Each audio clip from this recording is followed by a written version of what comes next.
Do you like my little disco ball? Greetings, planty people, and welcome back to my jungle. So today I thought I would talk about some of the plants that I find rather tricky, a bit difficult.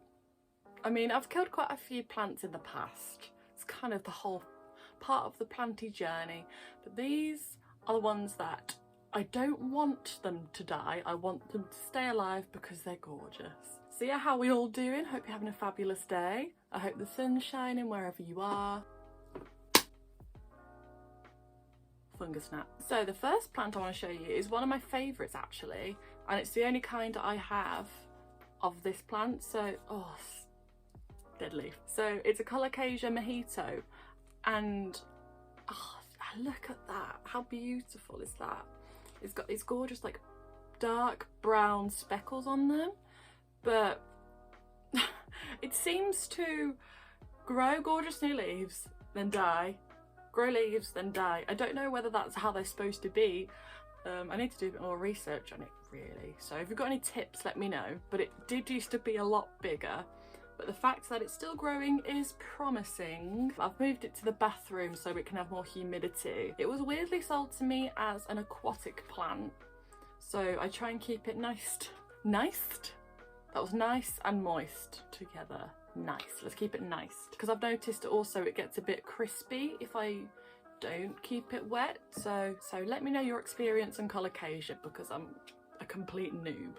But yeah, hopefully this grows nice and big, because oh, how beautiful is that? Once I've kind of cracked the code of the Colocasia, I want to get the Pharaoh mask one because it looks like an alien plant and it looks scary and I want one immediately. Okay, let's go for something completely different, and this is a baby toes succulent, and it's called that because the tops feel like velvety and they feel like a baby toe. Bit weird, but true. I keep this on my window ledge because I like as much sunlight as you can give them.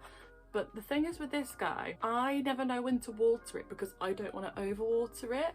So I think it is thirsty. Does it look thirsty? I couldn't really find many tips on this guy, so you know the drill. Let me know any tips if you can tell me them. Oh, forgot to take the label off.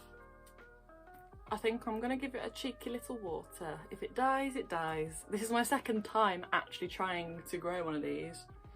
I hope it doesn't die though, because the last one I had gave me a beautiful little purple flower, and I love when my cacti and succulents flower, especially if they give me little seed pods, because I love growing things from seed. So the next one, ugh. So I've tried 3 separate times with the Alocasia Black Velvet, and I keep coming back because I love Alocasia and I love the feel of the leaves. But no matter what I do, it's just not very happy. Luckily there is another shoot coming out, so fingers crossed it's only dying because it's giving me some new leaf, which is usually what happens in that Alocasia. Some Alocasia I'm absolutely fine with, for example cucullata. Hold on, I'll show you. Here's loads of little soil everywhere. Loads of little babies of the mother plant, which I used to have there, but it's around there now.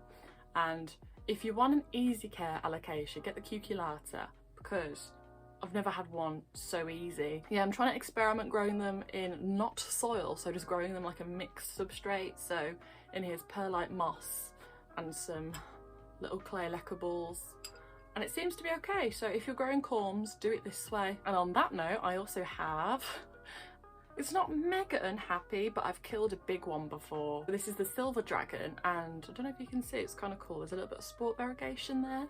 Don't look at my chipped nails. I play bass, so they just constantly get chipped. It doesn't look the happiest. I've managed to revive it a little bit. It seems to be doing okay at the moment. Touch wood. Yeah, I just want it to grow huge, because when these get mature, they are the most stunning plant ever. I've got the normal dragon scale, as you can see there, which also has a bit of a yellow tip. Yeah, so let me know your little hacks. I might replace these and put them into the substrate and see what happens with that, but I'm also a bit scared to touch them. So I'm just gonna put that down. Okay, last but not least, Calathea.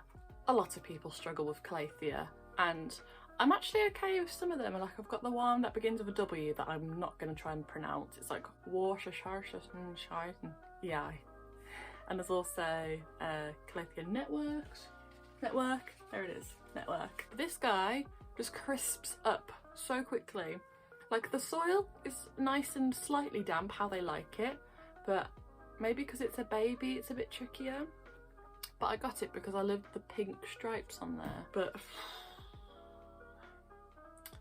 hopefully it perks up over this summer, otherwise I'll just have to put it in a corner and hope for the best. So let me know what plants you struggle with, because some plants I struggle with might be different to you and vice versa. So don't forget to subscribe and like and do whatever you fancy. I've left all my social medias down below. I almost said downstairs then. Downstairs. I'm quite active on TikTok and Instagram, so if you want to be plant friends, let me know. I'll see you in the next one. Have a lovely day or evening or whatever it is where you are.